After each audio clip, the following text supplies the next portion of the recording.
Hello student, দেখো আজকে আমরা তোমাদের স্কুল থেকে যে মডেল অ্যাক্টিভিটি টাস্ক দিয়েছে ক্লাস 10-এর সেই টাস্কগুলো তোমাদের সলভ করে দিচ্ছি এবং যাতে তোমাদের হেল্প হয়, টাস্কগুলো নিয়ে হেল্প নিয়ে তোমরা নিজেদের মতো করে সেটা স্কুলে জমা দিতে পারো, সেটার চেষ্টা তোমরা করো। ওকে, দেখো 1 নম্বর কোশ্চেনটা, ঠিক আছে? 1 নম্বর কোশ্চেনটা বলেছে এক্স ভ্যারিয়াস ওয়াই এবং 5x is equal two 3y। ওকে, এটা দেয়া আছে। তাহলে ভেদ ধ্রুবকের মান কত? তাহলে এটা আমরা কিভাবে লিখতে পারি? এটা আমরা লিখতে পারি এভাবে যে x সমান সমান 3y5 ইন্টু y। এবার দেখো বা আমাদের এখানে চলরাশি কোনগুলো? চলরাশি হচ্ছে x, y আর ধ্রুবক রাশি হচ্ছে 3, 5। ওকে, এবার এখান থেকে বোঝা যাচ্ছে এখানে ভেদ ধ্রুবকের মান কত? 3/5। এবং যদি বলে স্যার কি করে হয়, এইভাবে হয় পরের লাইনটা, এটা একটা রিভার্স স্টেপ। এটা হচ্ছে এক্স ভ্যারিয়াস ওয়াই। কেন? ইজিক্যাল টু আর এই ধ্রুবক রাশি মিলিয়েই আমাদের কি হয়, এই ভ্যারিয়াস সাইনটা আসে। আবার ভ্যারিয়াস সাইন ওঠাতে গেলে আমাদের সমান আর এর সাথে একটা ধ্রুবক রাশি দিতে হয়। তাহলে আমরা এখানে কি বলতে পারি যে অ্যান্সারটা কত? অ্যান্সার হচ্ছে এখানে ডি নাম্বার। অ্যান্সার হচ্ছে ডি, 3/5। ওকে, দেখো 1-2 নম্বর অঙ্কটা বলছে অমল 5,000 টাকা 9 মাসের জন্য এবং ফতেমা 6,000 টাকা 5 মাসের জন্য একটি ব্যবসায় নিয়োজিত করলে লাভ্যাংশ তাদের মধ্যে বন্টিত হবে, তা অনুপাত কত? যে লাভ্যাংশ বন্টিত হবে তাদের মধ্যে তার অনুপাত কত? তাহলে অমলের 5,000 টাকা 9 মাসের জন্য, তাহলে লিখব অমল ইজ টু ফাতিমা।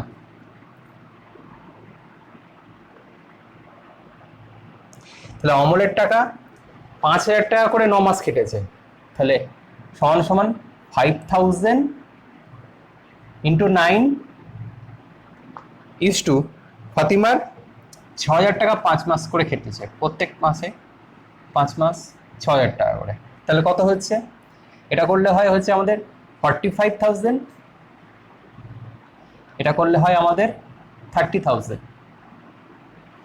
এবার 45 ইজ টু 30, 15 দিয়ে করলে 3:2।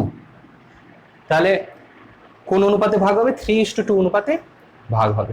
ওকে, বা বন্টিত হবে। তাহলে এখানে অ্যান্সার কোথায় আছে? এ নাম্বার অ্যান্সার। ওকে, তাহলে অ্যান্সার হচ্ছে এ, এতে 3:2। ক্লিয়ার? 3 নাম্বারটা দেখো।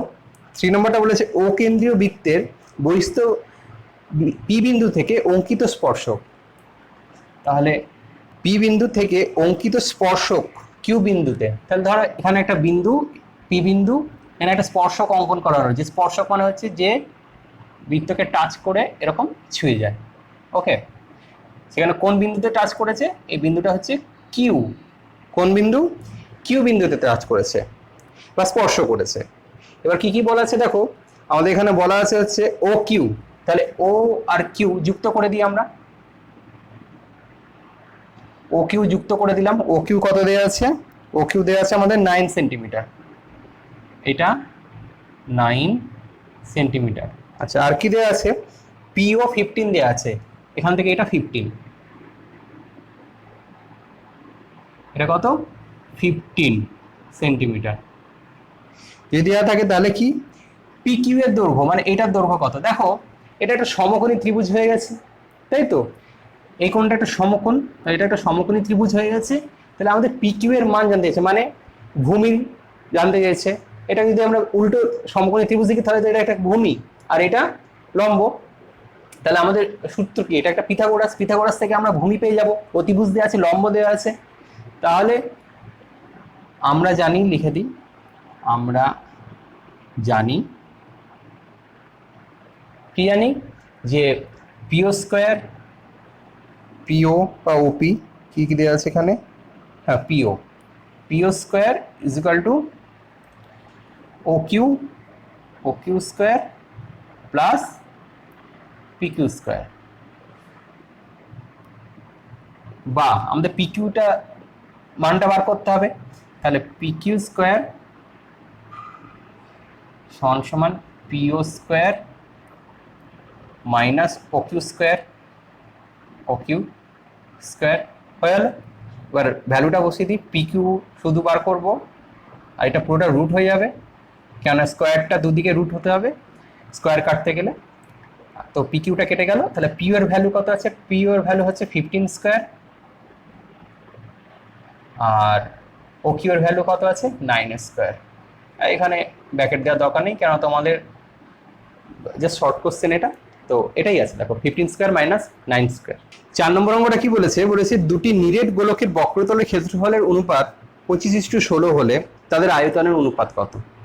ঠিক আছে, তাহলে দুটি নিরেট গোলকের বক্রতলের ক্ষেত্রফল, তার প্রথম গোলকের 4 নম্বর এটা। আচ্ছা, প্রথম গোলকের বক্রতল, তো প্রথম গোলকের ব্যাসার্ধ আলাদা ধরবো, দ্বিতীয় গোলকের ব্যাসার্ধ আলাদা ধরবো। তো আমি আর এখানে অত ধরে লিখছি না, শর্ট কোশ্চেন, তাই এরকম করে দিই যে 4 পাই r1 স্কোয়ার ইস টু 4 পাই r2 স্কোয়ার, r2 স্কোয়ার। ঠিক আছে, সমান সমানই কত বলা আছে 25:16, 25:16 এটা বলা আছে। এবার দেখো আমাদের কি হবে, 4 পাই কেটে যাবে, আর দিয়ে তাহলে কি থাকবে r1 square is two r2 square সমান সমান 25:16। 4 আর পাই কেটে গেল, বা অর দেখি r1 বাই r2, এই পুরোটা হোল স্কোয়ারে আছে, তাই পুরোটাকে আমরা হোল স্কোয়ারে লিখতে পারি।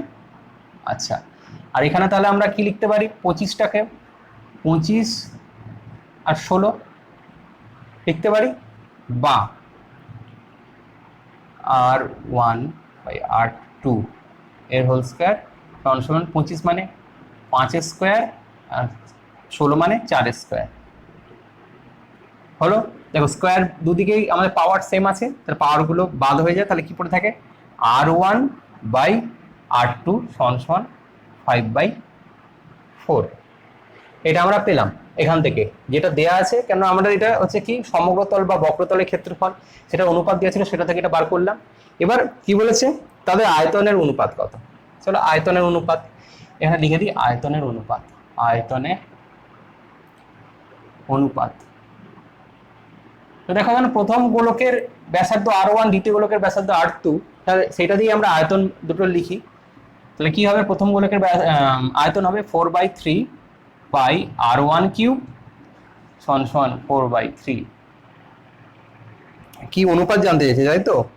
আচ্ছা, সমান না অনুপাত, 4/3 পাই r2 কিউব।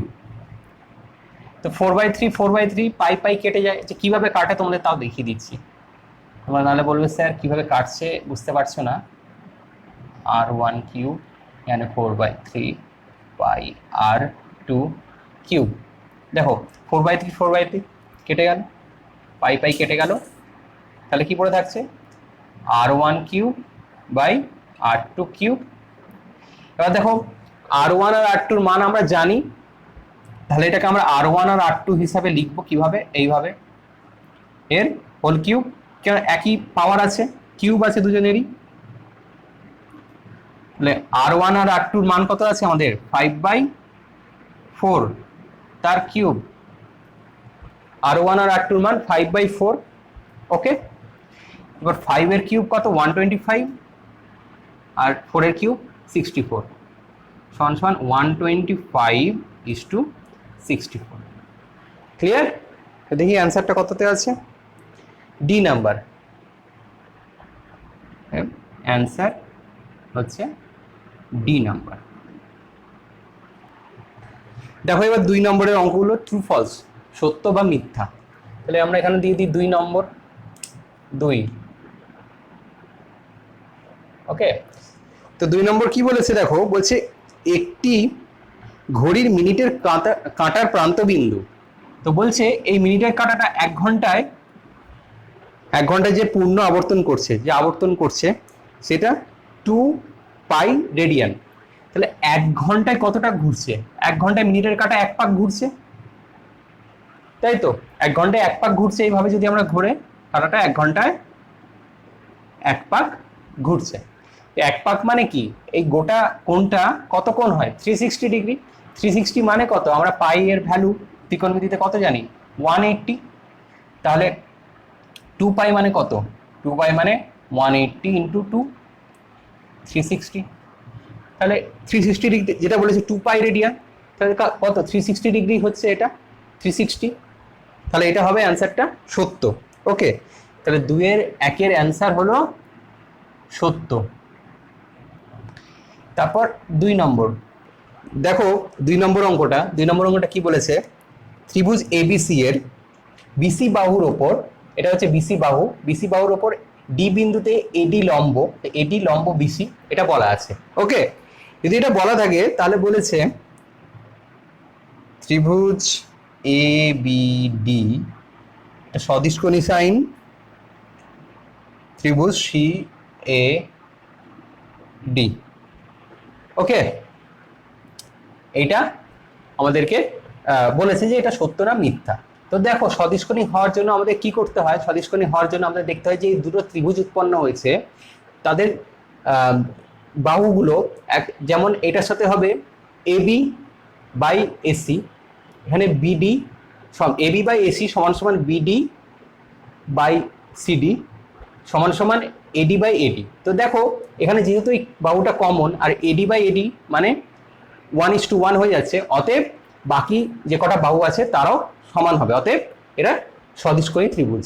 ওকে, তাহলে এটা কি বলেছে? অবশ্যই সত্যি। তাহলে এটা হবে 2 নম্বরটা সত্যি বা ট্রু। ওকে, 2-3 নম্বর অঙ্কটা কি বলেছে দেখো, একটি লম্ববৃত্তাকার শঙ্কুর ব্যাসার্ধ, উচ্চতা এবং তির্যক উচ্চতা সর্বদা একটি সমকোণী ত্রিভুজের বাহুত্রয়। অবশ্যই এটাও সত্যি। কেন? কেন এটা আমরা শঙ্কু আঁকি, দেখো এটা একটা শঙ্কু, শঙ্কুর উচ্চতা এটা হচ্ছে কি? উচ্চতা হলো, এটা কি? শঙ্কুর ভূমির ব্যাসার্ধ, আর এটা কি? তির্যক উচ্চতা। তো দেখো এটা একটা সমকোণী ত্রিভুজ, এটা একটা সমকোণী ত্রিভুজ, এই তিনটে ওটাই বলেছে না যে বাহুত্রয় একটি সমকোণী ত্রিভুজ, শঙ্কুর ব্যাসার্ধ, তির্যক উচ্চতা আর উচ্চতা, এরা মিলেই তো একটা সমকোণী ত্রিভুজ তৈরি হচ্ছে। তাহলে অবশ্যই এটা সত্যি। তাহলে এরা হচ্ছে একটি সমকোণী ত্রিভুজের বাহুত্রয়, অতএব লিখবো এটা সত্যি। 4 নম্বর অঙ্কটা বলেছে শুভেন্দু ও নৌশদ যথাক্রমে 1,500 টাকা আর 1,000 টাকা দিয়ে ব্যবসা শুরু করে। 1 বছর পর 75 টাকা তাদের ব্যবসায় ক্ষতি হলে শুভেন্দুর ক্ষতি হয় 30 টাকা, তাই কি? দেখি তাহলে শুভেন্দু ইস্টু নৌশদ, শুভেন্দুর টাকা কত? 1,500 টাকা, তাই তো? 1,500 টাকা, নৌশদের 1,000 টাকা, তাহলে কত হবে? 15:10, 5, 3, 2। এটা বেরালো। তাহলে ক্ষতি কত হয়েছে? ক্ষতি হয়েছে বছরের শেষে ক্ষতি সমান সমান 75 টাকা। তাহলে কার ক্ষতির পরিমাণ জানতে চেয়েছে? আমাদের শুভেন্দুর ক্ষতির পরিমাণটা বলেছে, তাহলে অতএব শুভেন্দু ক্ষতি সমান সমান শুভেন্দুর কত? এটা 3, 3 আর নিচে আনুপাতিক ভাগার করে সমষ্টি করে 5, আর কত টাকা ক্ষতি? 75 টাকার মধ্যে কতটা? 5, এখানে কত হচ্ছে? 15, 45। তাহলে শুভেন্দুর ক্ষতির পরিমাণ 45, কিন্তু আমাদের দেয়া আছে কত? 30। তাহলে এটা হয়ে যাবে মিথ্যা। তাহলে এটা হবে মিথ্যা। 3 নম্বরটা সত্যি, 4 নম্বরটা মিথ্যা। ওকে, দেখো 3-1 নম্বর অঙ্ক বলেছে একটি বৃত্তে 5.5 সেন্টিমিটার দৈর্ঘ্যের বৃত্তচাপ বৃত্তের কেন্দ্রে π/16 পরিমাপের কোণ উৎপন্ন করলে বৃত্তের ব্যাসার্ধের দৈর্ঘ্য নির্ণয় করো। তাহলে আমাদের একটা সূত্র জানি, সেটা কি? S = R theta. তা আমাদের এখানে আর এর মান, আর মানে ব্যাসার্ধ, আর সমান সমান লিখে দিই কি? আর সমান সমান ব্যাসার্ধ, এটা জানতে চেয়েছে।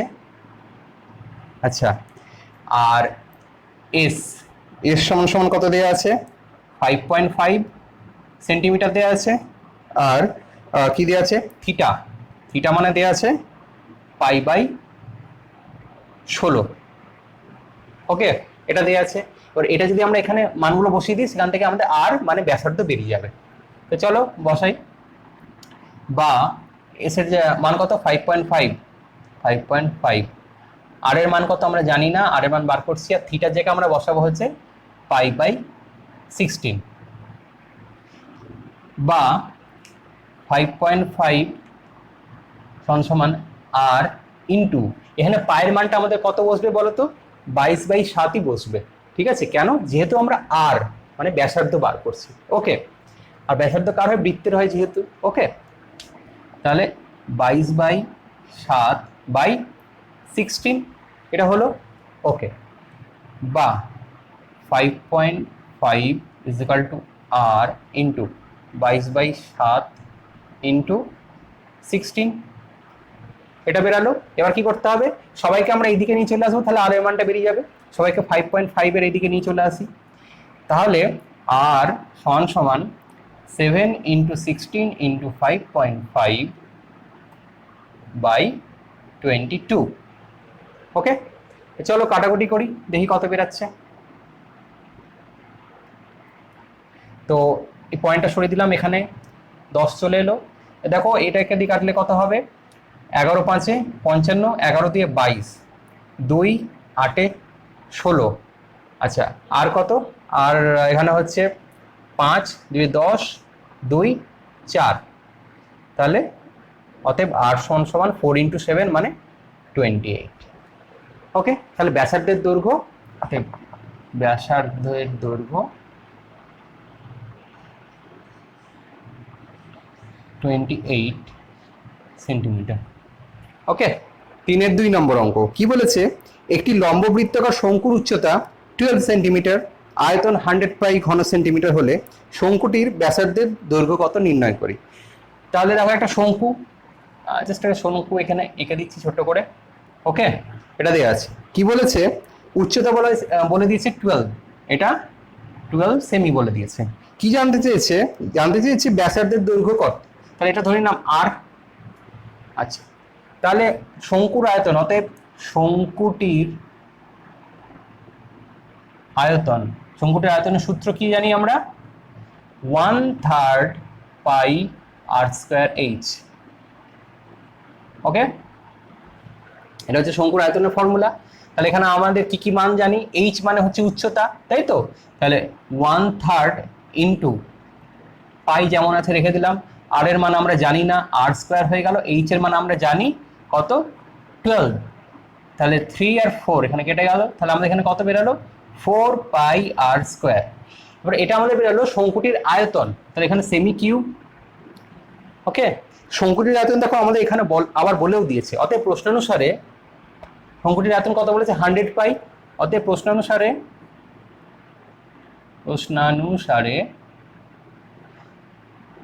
4 πr² ইজিক্যাল টু 100 পাই বা r² সমান 100 π/4 পাই। পাই কেটে গেল।